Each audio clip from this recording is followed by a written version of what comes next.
Thank you for joining me today. I know that virtual sessions are interesting during this pandemic. My name is Kellyn Gorman, and I am an SME on Oracle on Azure, so a subject matter expert on a product that isn't widely known within the Microsoft community, but it puts me in an odd position that I am supporting both infrastructure as well as data and AI. I can be connected to with all these different little links here at the bottom, both email as well as on Twitter. I'm known as DBA Kevlar. I am better known in the Oracle world than the Microsoft world, but I'm pretty involved in both communities. Again, very odd situation, I think, versus a lot of my other folks that I know within community. They usually fall one side or the other. I'm just bridged between the two and quite happy in doing so. I love both. So let's be honest with ourselves here. Best DBAs always have control issues. It's extremely important. We need to make sure that we're the gateway, that we know that we're going to have the performance between the hardware and the software, and that we are, blamed for everything. The database is at the center of everyone's world. So everybody's going to come to us when anything goes wrong. So why infrastructure as a service versus SaaS or SaaS? Folks may come in and say, we need to meet certain SLAs, certain policies that aren't, an option in a past solution. It may have to do with backups, may have to do with features, vendor-specific requirements. And they say, I only work on this version of Oracle or SQL Server or, PostgreSQL or any of these. I may only be able to, I may need certain controls, flags, patches, an exact release. All of those things may tell you that you need to have an infrastructure as a service solution. Most DBAs that specialize in any certain product, application, all of this will come back and say, if you want all of the features involved in your on-prem solution, you will have to go infrastructure as a service. I think PaaS many times sounds great for a greenfield project or for those smaller databases that may not be as mission critical. But for about 80% of mission critical systems, especially on the Oracle side, we do have to go infrastructure as a service. So that's a real big bridge for a lot of DBAs and infrastructure folks to have to come across. Especially in the Microsoft world, we got people that know SQL Server and Azure SQL, and yet they're also expected to know AI and machine learning. And then I come in and go, do you know Oracle? And they're looking at me like, you got to be kidding me. And then I say, do you know the infrastructure? And they're like, no. You're even kidding me more. I've got enough that I have to know. And the infrastructure folks are like, just put it all in this hardware and it'll just work. And we as DBAs know that's not going to happen. So if you're not familiar with infrastructure as a service versus on-premises, platform as a service, and software as a service, this is a good reminder of that in the green is what you're responsible for when you are choosing any of those. And as you can see, infrastructure as a service is less than on-premise, but it's a little bit more than what a lot of businesses, when they first go to the cloud, are looking to control. And my job is to make that simpler. My job is to tell them why there is value in that. So we kind of start talking about the benefits of that. And it's a quicker benefit, that a quicker migration to the cloud is one of them. I always laugh when somebody says, we can refactor in a lot less time than lifting and shifting. No, you can't. No, it is so rare that those use cases come in that somebody can actually rewrite a database platform, no matter if you're going SQL Server, even to Azure SQL Server, it's really hard to do that. I believe that if you've written a database, or an application to use a certain database platform, and you want the best performance, you use the features from that platform. No matter if you're talking SQL Server, no matter if you've gone Azure SQL, no matter if you've gone Postgres, MySQL, Oracle, you name it, there was a reason it was written for that. And just to rewrite it so it works in the other database platform doesn't mean you're going to get the same kind of performance. It takes a lot of work, and sometimes it's years. The ability to keep the same architecture. People can say, well, we have a PaaS solution. And one of the really cool things about the cloud is that you can get resources done. This is really impressive. But if you go with a PaaS solution, of course, there's going to be limits here and there. And if you have certain architecture demands that you need to keep, infrastructure as a service is going to give you the closest solution to that, unless you go bare metal. And bare metal, of course, is kind of just next door to the cloud. It's a co-location that is part of the cloud. And then you're also able to introduce those cloud services and features. So if you want to lift shift and then evolve and connect that data. Many of these systems are absolutely business critical. There's some of the most fundamental data that you need as part of your business to be able to do more with it tomorrow. Let's say I want to load it into a data lake. I want to connect it into more Power BI, especially for Oracle that may never have that opportunity where, Microsoft database platforms did. To be able to say, hey, if we want to do some machine learning, we want to do AI, having that ability that data is already in the cloud and connect easier to those features and services within the cloud makes a lot of sense. And then you can remove the data center. A lot of folks go, well, I kind of like my data center, but that's a lot of work. To build out what's built into the cloud into your own data center, it's almost impossible. And it's just amazing what is built into when we start talking about high availability, features, options, services, being able to deploy very quickly and not be locked in to a product or a piece of hardware infrastructure that's going to age out in 5 years is pretty amazing. So one of the things that we talk about here is insanity is doing the same thing over and over again and expecting different results. This is the same thing for infrastructure folks that come to me and say, I'm just going to lift and shift it exactly as it is and think that it's going to just run well in the cloud. Think about when you're sizing out your database. This is why it's extremely important for us to lift and shift the workload, not the existing hardware that database is working on, and why infrastructure folks have a challenge being successful with lift and shift. You are a DBA and you're doing capacity planning and you're being told you're going to buy the hardware for your database environment and it needs to suit its needs for the next 3 to 4 years. You're going to do some assessments on this. You're going to do some guessing and some assumptions on what modules are going to be built in, what code changes are going to happen, what kind of growth is going to happen. You're going to hopefully review that in 3 to 4 years and go, well, I did pretty good. You may have to come back in 3 to 4 years and your boss is going to come to you and say, guess what? You're going to have to run on that hardware for another 3 years because we don't have any money in the budget. We feel the same all the time, all this time. And for DBAs, this is the pain point we know it. So we pad our numbers and we try to estimate big wherever we can and hope that it will fit. But it's like buying clothes for a kid when they're 2 that are going to fit when they're 5 and then expected to fit again when they're 10. It doesn't work very well. And this is why you should know what your workload is and lift and shift the workload, not the infrastructure that it resides on. That hardware is pretty much meaningless for me. So for Oracle, we have something called the Automatic Workload Repository, also known as AWR, that tells me what that workload is in that database that I can literally find out what it needs to add. I have linked worksheets that do this. It makes it very easy for my folks, even if they're not Oracle specialists, to be able to do this. SQL Server, you can get scripts, Randall does them, David Klee does them, use Redgate SQL monitors, different tools that will collect that data from the query store and the DMVs to be able to do this. MySQL, you got SolarWinds, Instrumental, and as well as Penulta, so that you can grab this data and size it out appropriately. Forget the infrastructure it's on. And this is, again, why infrastructure people will fail on a lift and shift, because even if they calculate from on-prem to what it should be sized in the cloud, it may not have been running well while it was on-prem. You want to know what it's going to do when it gets into the cloud.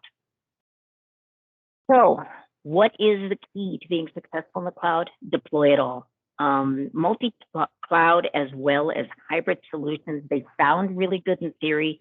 They're not so good in reality. Egress charges are the less of your concerns versus latency. Network is our last bottleneck. We feel a lot of pain with that. And the more that you identify that is connecting to that database, especially with large historical environments, these relational databases that may be connected everywhere, it's like a spider web. Find out everything that is connected and try to shift everything into the cloud.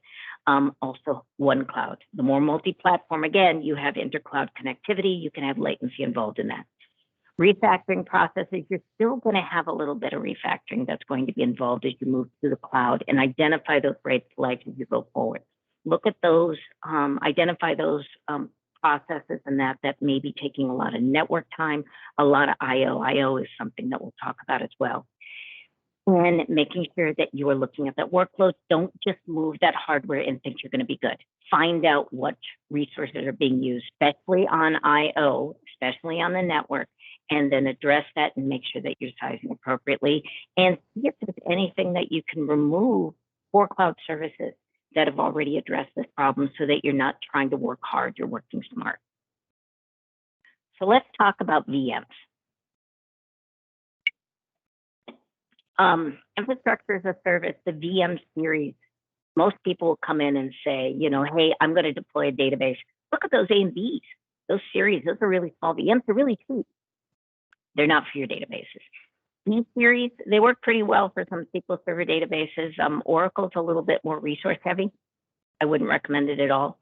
The L and the H, they're outliers for database workloads. They are a solution for some I/O hardware, for some what I would call more engineered solutions. We'll talk about that in a little bit.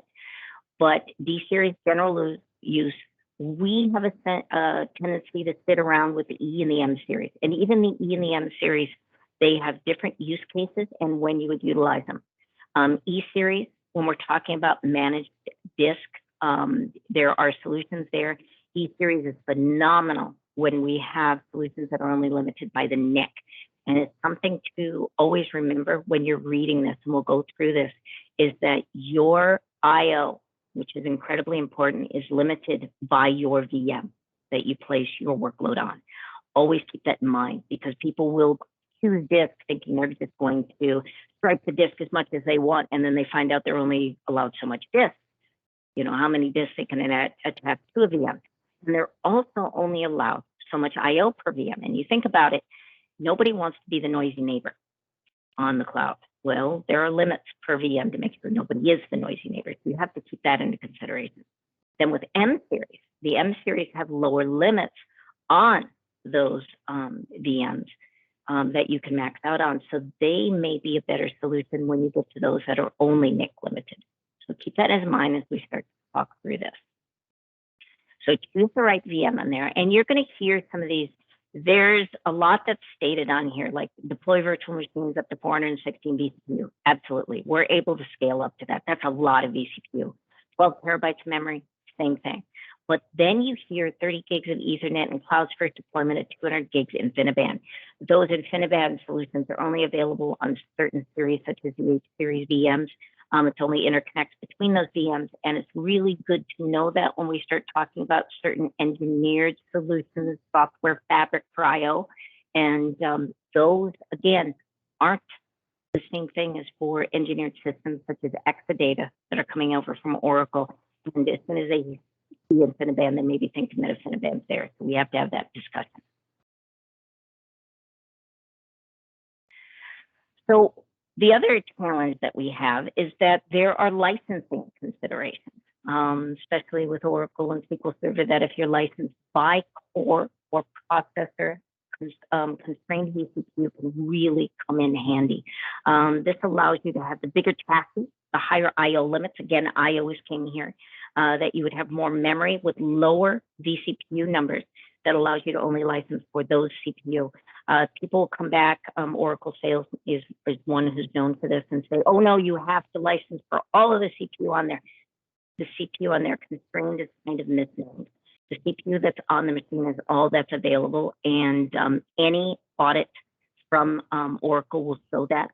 Do not let sales kind of throw you awry of this, that you are getting exactly what vCPU it shows for the constrained number. So the constrained ones, you will know them by the dash in there. So it'll be the M8 is the 8 vCPU chassis with 2 VCUs available, like that first one, the standard M8. So it's a standard M8 MS chassis with 2 vCPU that are available in the machine, and so on and so forth as you go down. The M and the E series are quite popular for us. You will also see, even though I kind of grabbed this snapshot of what was there, know that we have a tendency not to use like the ESV3s. We really like the EDS V4s. There's a huge networking jump when you go to the V4s. The DS is telling you that D you can use an OS disk, that's CMSSD, And the S says I can use premium solid state disk for my actual data disk, and those are important. So always know what you're utilizing as you go forward with this. And even for the M series, the V3s are about to come in. They're in the V2s. All of these are very different. So always look at all of the limits that are based on each VM that you're looking at and utilizing. And I will link into the chat later on a brand new blog post that I explain all of that and link to it and explain how I would take different sizing requirements for a workload and size it out on both the VM as well as the IO requirements. So for each database platform, you'll find out that there is some recommended practices. For Oracle, it's maximum availability architecture, MAA, that you'll hear about, high availability. Always marry your availability architecture for HA with what's built into the cloud. What you architect on-prem may not be the same as you actually architect in the cloud. Always look at that. Always on availability groups is pretty much built out along with Azure. For Oracle, I don't have that, I guess you'd say, that benefit. And I have people go, I have to have rack, and rack, first of all, isn't high availability. Long story, and we'll fight about that constantly, me and the Oracle folks. But being able to use something like DataGuard grants me that. It's much more like always on availability groups. It's very compatible with Azure, and I'm able to build this out. So always know that we are looking for something that matches our architecture that we're building in the cloud, and always marry it with services that may work in either it's compatible or it replaces that. Make sure that you're not doing a lot of redundancy, because you can add in latency then to your system. You want to have the best benefit to performance and not introduce that redundancy if you don't need to. So let's also talk about Azure location concepts, because this kind of goes into our architecture, our IO, how we set this up, regions versus geographies versus availability zones. There's also availability sets, which are extremely important when we start talking about our copies of our data, geo region and secondary region.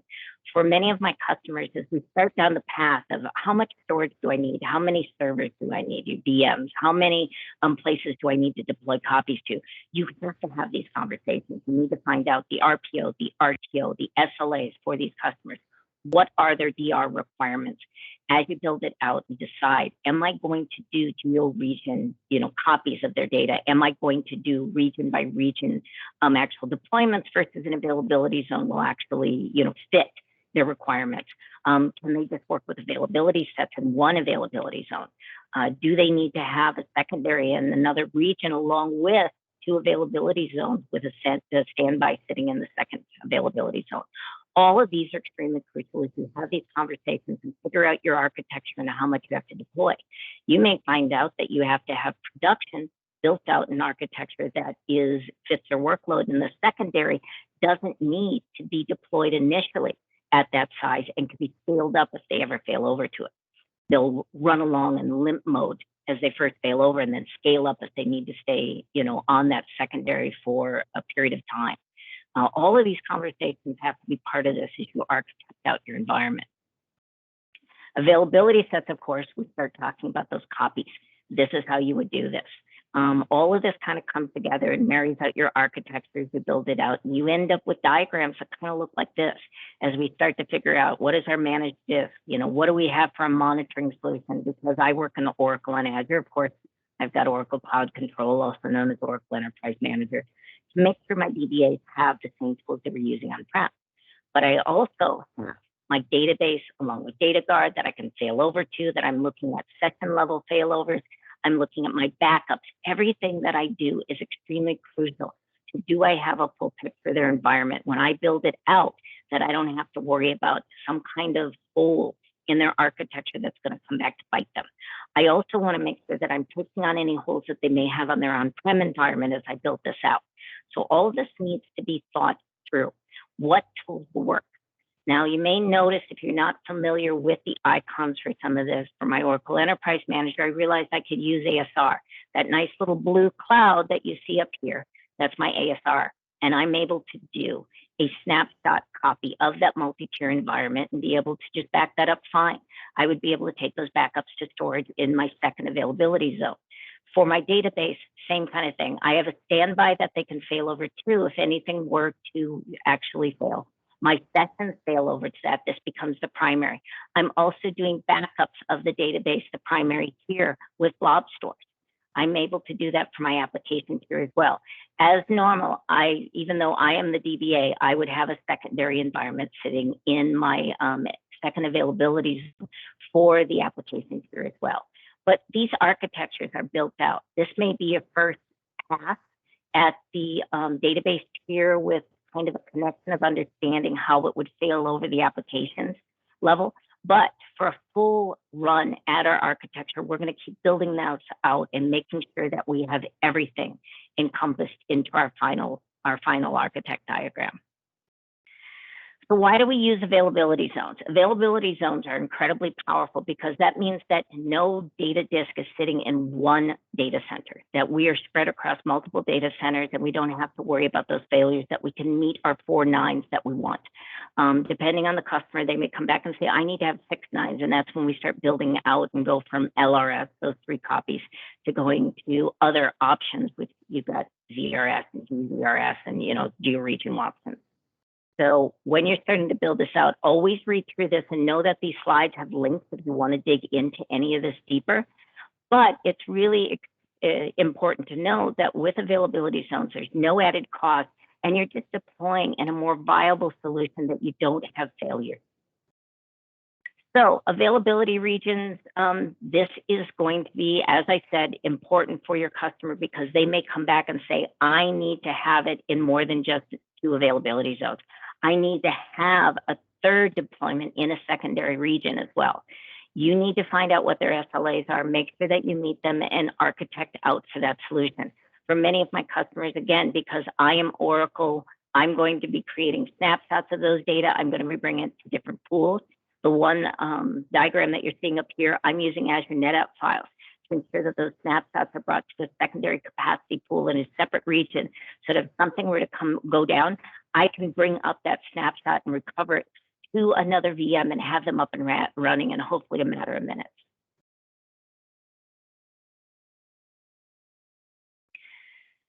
So disaster recovery is a long conversation. It's part of this because not only do we have to think about how fast can we fail over, but how fast can we recover if there is a true disaster. For some of my customers, that means that they say, I need to be back up in a matter of minutes, and I'm going to be running from there. Other ones may say, I need to be back up in another hour, but then I have 8 hours to recover back to my primary environment. Those conversations must be done. The nice thing in the cloud is that you can test your DR on a regular basis. You can bring up another environment in very short order and test your backups. If you're using a backup technology, all of those are very simple to actually do. You're also going to be able to recommend at this stage for that HA and DR backups and recovery decisions meet and they've been fully tested. Don't fool around with this. Make sure that you have enough retention. If there is financial data there, if they have month-end reporting, any of that data, financial data that needs to be backed up and retained longer than what is in the cloud, come up with a secondary solution to make sure you are doing that. If you need to retain it to, let's say you need 7 days on faster storage, and then think about doing it in blob storage for the cold storage, or your data that you just need to retain SLAs and policies. That's also an option. So let's start talking about I/O. Really know your I/O when you go to your workloads in the cloud. As much as we want to say we focus on memory, and CPU, it's I/O that's always king on this. The megabytes per second, the throughput is the big deal here. It's not so much the IOPS, it is the throughput. Oracle has demonstrated on average that it has higher demands than SQL Server, MySQL, Postgres, but I am seeing some SQL Server workloads that are massive these days that are coming up with 300K on the IOPS that are pushing upwards to 5,000 megs per second. This is huge. This is pushing the envelope on Azure, and it's also pushing the storage teams and the VM teams to come up with bigger and better solutions, which is good for us all. Storage is definitely separate. You have to look at your storage accounts, see what you're capable of doing, your managed disk, and also look outside the box when you're trying to meet these types of high IO workloads. So find out what the storage is being used for. Is it highly transactional or is it more read? What is the demands that are being put on the system? Also look at your backups. For Oracle, this is especially true. Our backups can be anywhere from 20 to 40% of the total IO use. Recovery Manager, also known as RMAN, is the streaming technology. It's really rough. Find out what people are doing in imports and exports. Import and exports also can be extremely harsh on the system. And if those are really the main source of your pain points during those nighttime workloads, you're doing batch loads, you're trying to do, imports, exports, backups. Look when your high IO is, and can you distribute it more evenly? Can you go to volume snapshots that would take that weight off of the system? That's a crucial look at how to optimize your IO that's happening in the cloud, because again, IO is king. Know the differences between your storage accounts. I think folks look at how many different storage options that we have, and they may not realize those differences. Again, that blog post that I just wrote may help a little bit, so I'll make sure that's linked. I took some definite time the last couple of weeks to write that out, and I think it is crucial as we start to hear things about, general purpose, V1, V2, blob storage, file storage, premium. I'll tell you straight out, I use a little bit of blob storage, but because I mostly work on Exadata workloads, which are high IO, it's not very often. I really don't use it very often at all. I have a couple of customers that do full backups for retaining levels, and they're usually copying those backups manually over to it. It's not that anything is writing to it from a backup itself. Shared storage, NFS, we use it for a few backups, but again, not much. I'm using volume snapshots. I have no choice because my customers' backups are too huge in the terabytes for me to use anything like blob storage. For databases, we use premium solid state disk, no standard hard disk, no standard solid state disk. It is just not capable of handling the IOs that we're seeing, and that is going to be the recommended practice for no matter what database platform, MySQL, SQL Server, PostgreSQL, they're going to tell you the same. So the different types of storage accounts, be aware of this, and also be aware of the replication that's available to you too. We'll talk a little bit more about this when we get into the UltraDisk conversations too, because it is extremely limited, and why you won't hear us putting databases on UltraDisk, which is always very interesting too. You see this replication, and this is really nice when you start talking about copies of your backups, because we're DBAs and we love redundancy, but understanding that LRS and that you have two copies in, your actual availability zones versus DRS, where it's a geo region, where it's in two regions, and two copies on your LRS. And then it just keeps going up and up, our different options for this. And notice that the V2 has a lot more options than V1. Blob storage that has just the regional and then the local two availability zones. File storage the same, and then blob storage has pretty much everything. So also let's talk about premium SSD. This is intriguing. There's also, first of all, I need to update this. It is updated on my blog post, but not here. I don't use much on P1, P2 through up to P6. We're looking at those. Those are just too small for most of my Oracle databases. You can look at the size on them, capacity 4 gigs through 54. The P10s, I really only use for OS disk. Best practices says I need to have an OS disk that's premium SSD. I'm kicking that OS disk around like crazy on my Oracle server, so I don't use the standard, hard disk that's on there. I am not able to use the standard SSD. I need to have premium SSD, so I always allocate a P10 for mine. And then from there, for my databases, I sometimes use P20s, but often it's P30s for my small databases, P40s and P50s on average. And P50s, we'll talk a little bit about why I leave the last 1 gig off. You're seeing the amount of the limit on this. See that 4,095 at that very far right that is there for the P50s to the P80s. There's a limit on read-only host-level caching. The best performance that you can get for your data files is read-only host caching. You don't want read-write because you want it to write through to your data files. This is our data files that we are putting on these P30s through P80s.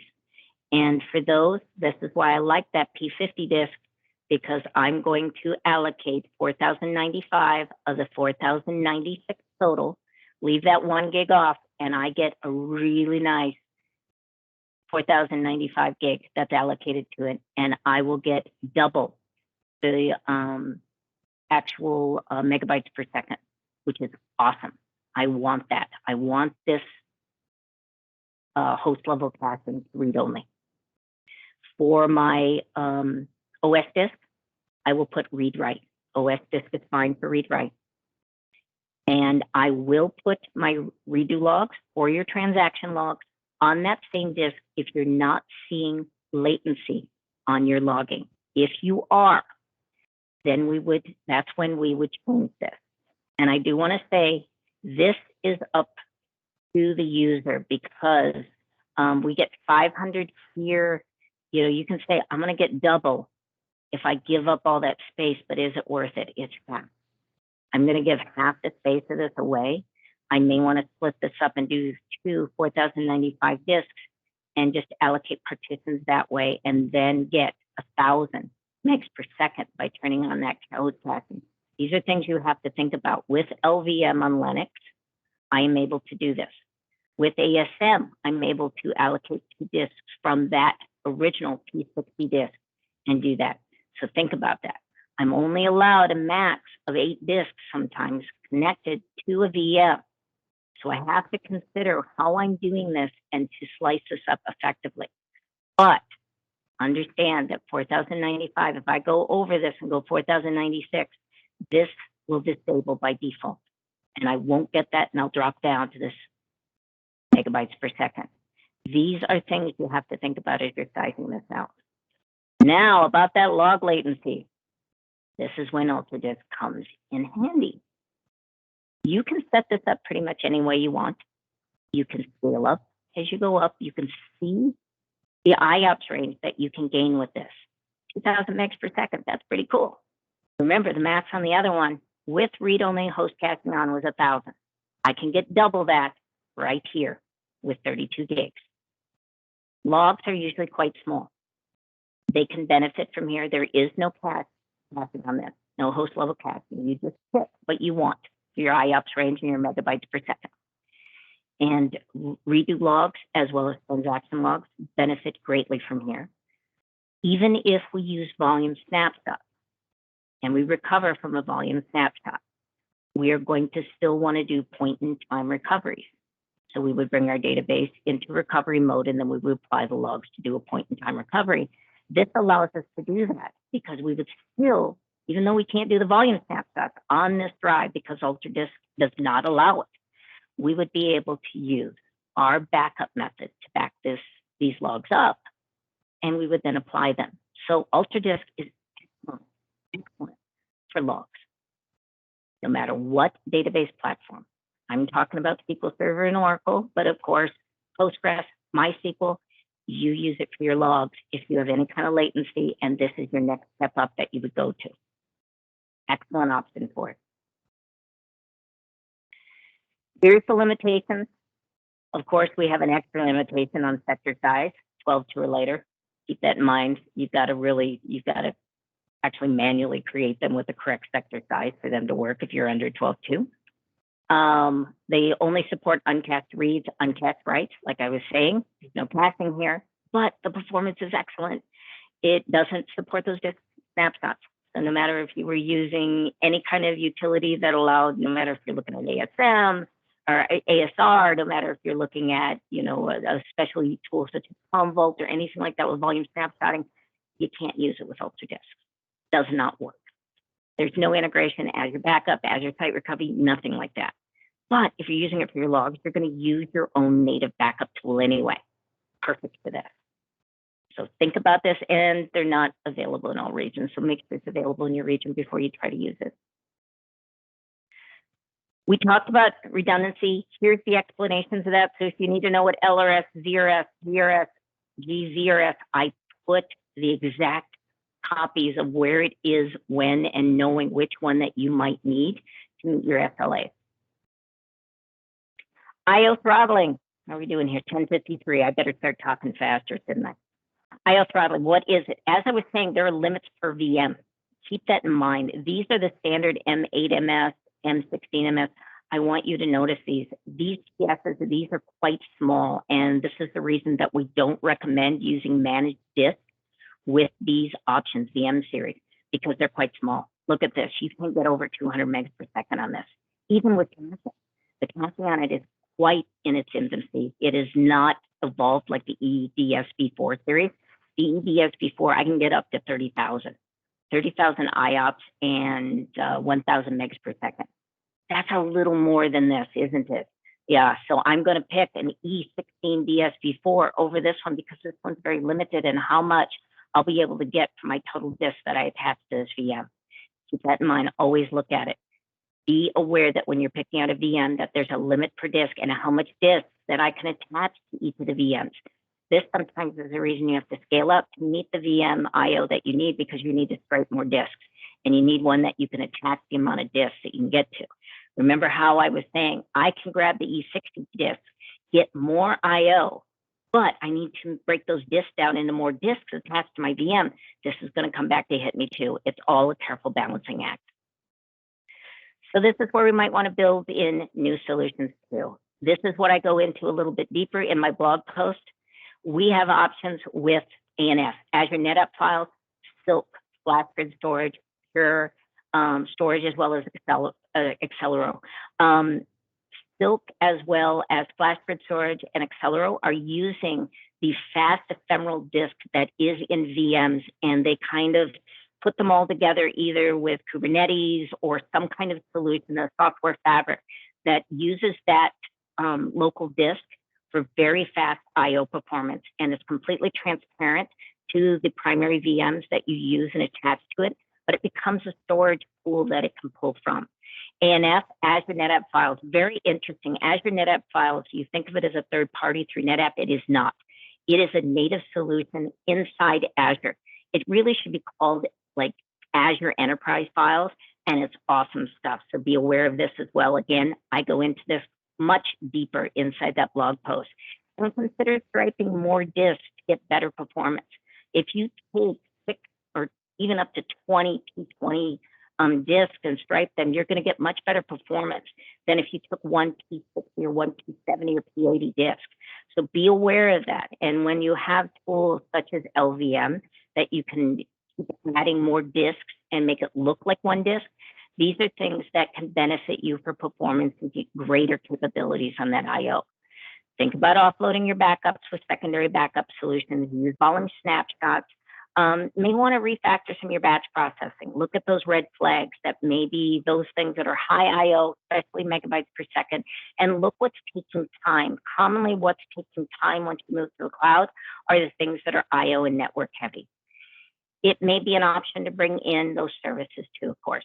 Azure Data Factory, Analysis Services, Databricks, all these other things that you can do. Azure NetApp files, we were talking about this, so you can see the difference and kind of compare it with premium files. We can gain a lot of IO out of this. Look at the differences on this.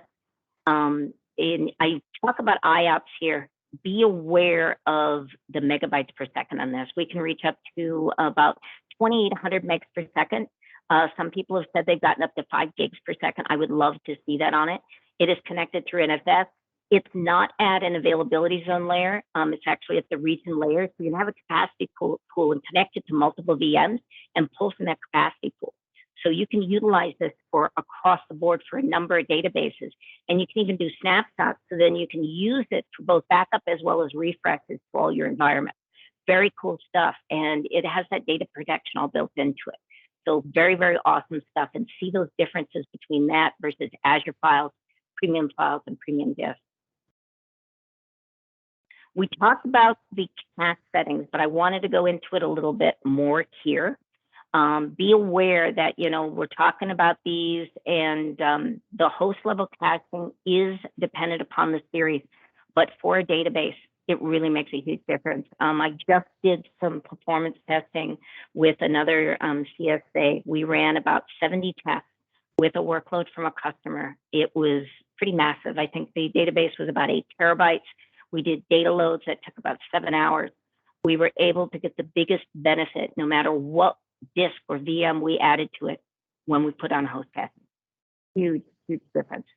So please consider this for your database. And that doesn't matter if you're doing, this had to do with data loads. We didn't even talk about reporting. Reporting would have been huge on this one. That's what I want to really test next. And I have no doubt that it will make a monstrous benefit for this customer.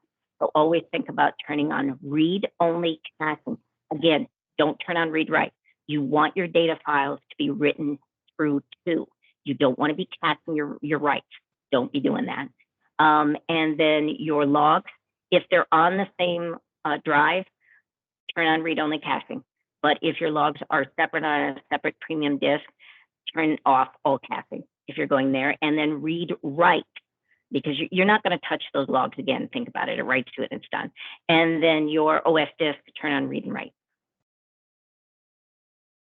So when to go old school? We were talking about striping.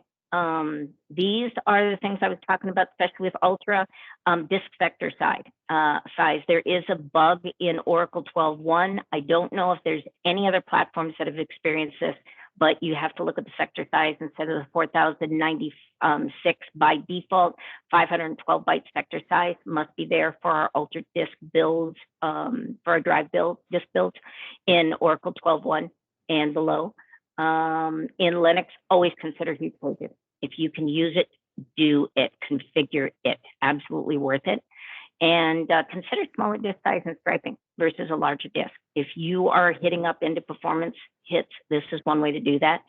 And verify that you've actually striped the disk. Many people tell me, oh yeah, I striped and mirrored correctly, and you go in, look at their commands, and they just thought they did. Always verify, always have somebody look at that command beforehand, because it's really hard to verify it later on. And next, modernize how you back up. Like I said, RMAN is one of those that's 40% of your I/O. I haven't done testing on backups for SQL Server, but I'd be really curious if backups for SQL Server and MySQL and PostgreSQL can be much of a hit as we're seeing with RMAN. And I know RMAN 90s called, they want their backup technology back. I'm all for it. Volume snapshots make a huge difference. And it's not just the backup, but the recovery method. When you start getting databases bigger, and the natural growth of a database is, the natural life of the database is growth, they're going to get bigger and longer. Being able to do volume snapshots is very, very fast, as well as very quick to recover from. I have some databases that were able to do what we call a poor man standby. And they're doing volume snapshots, and they're able to recover that database from a snapshot in literally a matter of minutes. It's back up running, and they've got a new system, new environment, and it met their SLAs for disaster recovery. So keep that in mind, that there's a lot of opportunities here to move your backup recovery scenario forward. And simplify. If you're already using certain tools on-prem, once you're going to the cloud, consider taking those tools with you. All of us, if we're not using the tools that we're comfortable with, if we're not receiving the same kind of alerts that we're used to receiving when we're on-prem, when we have issues, knowing what we're looking at, it can create a hurdle that can cause outages, especially when you're going to something new like the cloud. If you talk to any DBA and you're using new hardware on-prem, you would probably want the same monitoring tool. So look to see if your monitoring tool is available in a service in Azure. If you're going to Azure, wherever else, think about that.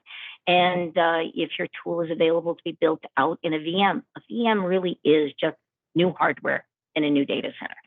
So if it's not available, in a service, think about building it onto a VM and have it there, and just try and migrate your actual processes and tools and monitoring monitoring scripts, everything up to the cloud too. Make your life easy and lift, shift, evolve. And it's not just about the architecture as well. no matter where you migrate, I think it's really important to understand inside Azure that infrastructure support is going to be the first line of defense when you contact Azure. The first thing any infrastructure support says is, oh, just scale it up. Just keep scaling it up. I think it's simple to say, throw iron at it. Just, get bigger hardware. Ensure that you look at the database. I don't know how often, and I know I have blog posts on this where people came back and said, it's, the hardware. We keep, optimizing and it's just not getting better. And we went into the database and found that the actual execution plan had changed, that it was taking a different path through the database, and that was the cause of the performance problem. And once we fixed that, everything else was much more optimal. I think that's extremely crucial. You as the DBA are crucial to the migration to the cloud. As many, executives have said that going to the cloud meant you can get rid of your DBA. You're actually more important than ever. And manage what you know. If you can deploy that existing tool, as I said, into the cloud, do it. Keep your backup if it isn't making a performance hit to you. If you can evolve it, do it. Replication tools, keep it. Try to take your learning curve little by little. So keep what you can the same unless it's a big hit on your system. As I stated, then evolve that. Evolve only what you need to at first. And simulating path. If you're doing SQL Server, consider a managed instance instead of infrastructure as a service. For Oracle, I use the Lifecycle Management Pack and the Cloud Pack, and I set it up with Oracle Enterprise Manager, and we have tools that we can allow that to automate patching and monitoring corrective actions to fix things if anything happens. We use Linux automated patching. That's no longer in preview. I've got that in preview. It's not anymore. That automatically runs all the yum commands and patches the Linux servers, so we don't have to. That's something that most DBAs don't want to do, and it's much easier that way. So to review this, know your infrastructure. Know the database, because infrastructure needs to know the database. So it's really kind of goes hand in hand. DBAs need to know the infrastructure. Infrastructure needs to know that the database needs to be part of this as well. Know what is the cause of the problem. Don't guess. Don't ever guess. Guessing is the first mistake you'll make. Bring in existing tools and know what tools are available in the cloud that can help you out, and you don't have to kind of reinvent the wheel if you don't need to. And references for this, I have a lot of links out here to help you out, and I will also put in a link for my blog post that I just wrote, because it's quite essential for what we just talked about. And with that, here's my connections, and I think we even ended close to time there. Were there any questions at all? Because I know that I have had everything up on my screen.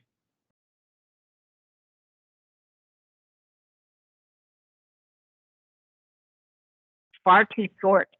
You're saying I talk too fast, huh, Fred? This is what happens when I have 3 expresses in a morning. I'm trying to think what else you need to know here, other than having a link to the Microsoft Data Architecture blog. I just finished this blog yesterday evening.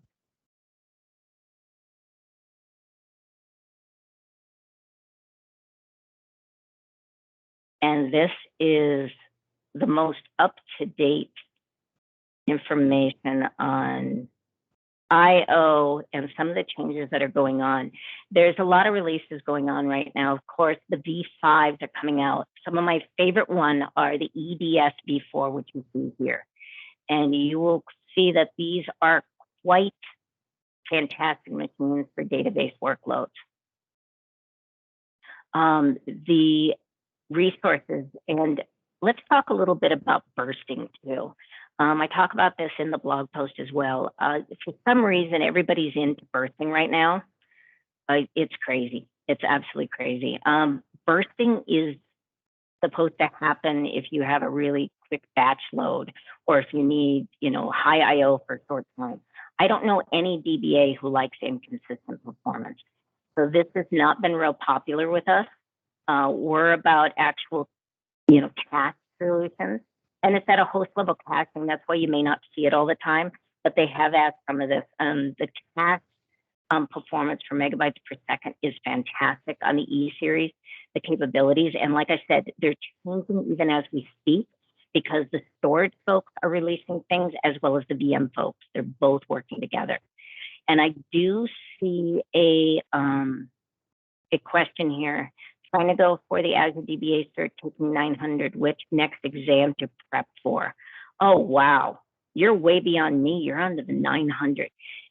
So the joke is because I'm Oracle on Azure, I am stuck between infrastructure and DBA, and I need to know Oracle, and I still haven't taken the 300 yet. So I am challenged with that. I don't even have an answer to that one on the certification exam. Yeah, they even excused me from my 300 certification exam because I had so much workload and demands on me. I should be fired. I really should. That they keep giving me awards for stuff that I'm doing. I'm like, you do know that I couldn't do my TSI this last year, right? Yeah, my bosses are really awesome to me because they're like, we can't excuse Kellyn for the work she's doing to do her TSI exams. Yeah, it's been challenging for me. But yeah, my main problem is because they need me to know like Cosmos DB and AI stuff, and I don't have the time to even study it. I do not have any time whatsoever for it because I got to know that Oracle stuff too. But definitely look at this stuff. You'll find that if you're doing infrastructure as a service, you absolutely need to know these VMs. The blog post link that I put in here has examples of workloads that I am going through and identifying these are the requirements that I need to know, and then how I size those out. I have blog posts out there on the Microsoft Data Architecture blog that goes through architecture, HA, all kinds of things to try to help you out. And were there any other questions? We've got about 6 minutes left. And please let me know. I know I have my contact information here. If they'll let me in Discord, I will be very happy to connect and talk with anyone about this stuff. There's a lot of stuff going on right now with Microsoft, and we're leading up the Oracle pilot right now because we recognize that there's often Oracle databases that have to come over as is. They can't be refactored. And so that is my job at Microsoft, is to bring those over, as well as all those Exadatas everybody wants to get rid of. They've decided it's not so keen to have those sitting in the data centers. I think they're just using up all the air conditioning. Otherwise, I'm done for today. Well, done with this session, I should say.